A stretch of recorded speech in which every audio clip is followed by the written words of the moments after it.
एक ये क्वेश्चन भी बड़ा आता है कि अगर हमको आईबीपीएस, एसबीआई या आरआरबी बैंक ज्वाइन करना है तो हमारा जो मिनिमम सिबिल स्कोर कितना होना चाहिए। सो आपको सबसे पहले ना आपको स्क्रीन पर दिख रहा होगा, जब मैं अपना डॉक्यूमेंट वेरिफिकेशन करवाने गया था तो मेरा भी सिबिल स्कोर चेक करा था बैंक ने।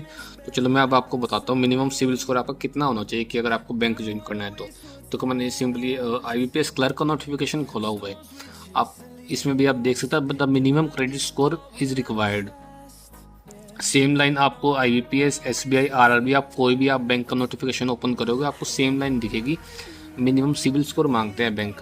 तो सबसे पहली बात तो मिनिमम सिबिल स्कोर या सिबिल स्कोर सिर्फ उनका ही होगा या तो जिनके आपके पास अगर क्रेडिट कार्ड हो या आपने कोई लोन ले रखा हो या आपकी कोई ईएमआई चल रही हो, सिर्फ उनका ही सिबिल स्कोर होगा। अगर आपने कभी कोई क्रेडिट कार्ड लिया, ना कोई ईएमआई, ना कोई लोन लिया तो आपका सिबिल स्कोर होगा ही नहीं। तो उस केस में आपको कोई भी इशू नहीं आएगा। आपका सिबिल स्कोर जीरो होगा या माइनस में होगा, आपको कोई भी इशू नहीं आएगा बैंक ज्वाइन करने में। लेकिन अगर आपके पास ये तीनों में से कुछ भी आप यूज़ करते हो, तीनों यूज़ करते हो, तो आपका सिबिल स्कोर 110% होगा। और आपका सिबिल स्कोर जो मिनिमम होना चाहिए वो होना चाहिए आपका 650 प्लस।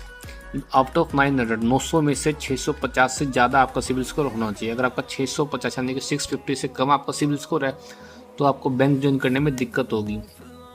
क्योंकि 650 से अगर आपका नीचे है तो इसका मतलब आपने कोई ना कोई अपनी पेमेंट आपने लेट पे करी है, अपना क्रेडिट कार्ड का बिल आपने डेट के बाद पे करा है, आपने कोई ईएमआई आपके लेट पे करी है, तो बैंक कहते हैं मिनिमम आपका 650 स्कोर तो होना ही चाहिए। अगर आप इनमें से कोई भी चीज़ आप यूज़ करते हो, चाहे वो क्रेडिट कार्ड हो, चाहे वो ईएमआई हो, चाहे वो आपने लोन लिया हो, आप उसकी जो ड्यू अमाउंट होता है आप टाइमली पे करोगे तो आपका आउट ऑफ 900 आराम से आपका होगा 700 प्लस ही होगा। 700 तो मिनिमम है। सो अगर आपको अपने बैंक में ज्वाइन करना है और आप इनमें से कोई भी चीज़ यूज़ कर रहे हो तो आप मेक श्योर करना आप कोई भी अपना ड्यू डेट ना रखना, ड्यू पेमेंट मत रखना। आप ड्यू डेट से पहले अपनी सारी पेमेंट क्लियर कर देना जिससे आपका सिबिल स्कोर मेंटेन रहे। और 650 मिनिमम तो आपका क्रेडिट स्कोर होना ही चाहिए।